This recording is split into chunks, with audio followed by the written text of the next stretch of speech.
సోమవారం చౌటుప్పల్ పట్టణ కేంద్రంలోని యాదవ సంఘంలో చౌటుప్పల్ డివిజన్ అఖిల భారత యాదవ మహాసభ సమావేశం చౌటుప్పల్ మండల అధ్యక్షుడు చినుకని మల్లేష్ యాదవ్ అధ్యక్షతన నిర్వహించారు.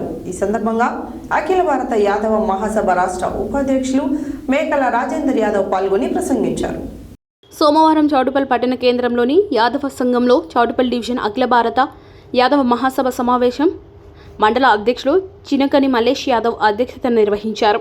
ఈ సందర్భంగా అఖిల భారత యాదవ మహాసభ రాష్ట్ర ఉపాధ్యక్షులు మేకల రాజేందర్ యాదవ్ పాల్గొని మాట్లాడుతూ ప్రతి ఒక్క యాదవ సోదరుడు యాదవుల అభ్యున్నతికి, అభివృద్ధికి, సంక్షేమం కొరకు నిరంతరం పాటుపడాలని పిలుపునిచ్చారు.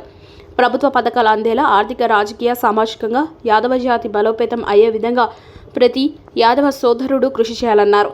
దేశంలోని యాదవుల సమస్యలు పరిష్కరించేందుకు కేంద్ర రాష్ట్ర ప్రభుత్వాలు చర్యలు తీసుకోవాలని అన్నారు. ఓబీసీ రిజర్వేషన్ అమలులో అన్యాయం జరుగుతుందని ఆరోపించారు. బీసీలకు జనాభా ప్రతిపాదకన రిజర్వేషన్లు అమలు చేయాలని డిమాండ్ చేశారు. వెనుకబడిన యాదవులను ఆదుకునేందుకు ప్రభుత్వం ప్రత్యేకంగా కార్పొరేషన్ ఏర్పాటు చేసి 50,000 కోట్ల నిధులు కేటాయించాలని డిమాండ్ చేశారు.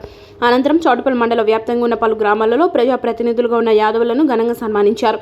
ఈ కార్యక్రమంలో యాదాద్రి జిల్లా వర్కింగ్ ప్రెసిడెంట్ గుండెబోయిన అయోధ్య యాదవ్ గారు, అధ్యక్షులు ముఖముల్లా దుర్గయ్య యాదవ్, యాదవ హక్కుల పోరాట సమితి రాష్ట్ర ఉపాధ్యక్షులు చిలుకల శ్రీనివాస్ యాదవ్, చౌటుప్పల్ డివిజన్ అధ్యక్షులు గుండెమైన వెంకటేష్ యాదవ్, మండల గౌరవ అధ్యక్షులు నల్లపర్వతాలు యాదవ్, మల్లికార్జున స్వామి దేవస్థానం అధ్యక్షులు ఆవుల యేసు యాదవ్, ప్రధాన కార్యదర్శి మార్గం నరసింహ యాదవ్, ప్రచార కార్యదర్శి ఎర్ర సాని సతీష్ యాదవ్, యాదవ సంఘం నాయకులు కొత్త పర్వతాలు యాదవ్, నల్ల గణేష్ యాదవ్, గుండెబైన ఇస్తరి యాదవ్, ఆవుల ఇస్తరి, ఎర్రసాని విజయ్ కుమార్, జల్లా మల్లేశం, బకతట్ల యాదగిరి, పాక రమేష్, ఈదదుల విజయ్ మార్గం వెంకటేష్ యాదవ్ తదితరులు అధిక సంఖ్యలో పాల్గొన్నారు.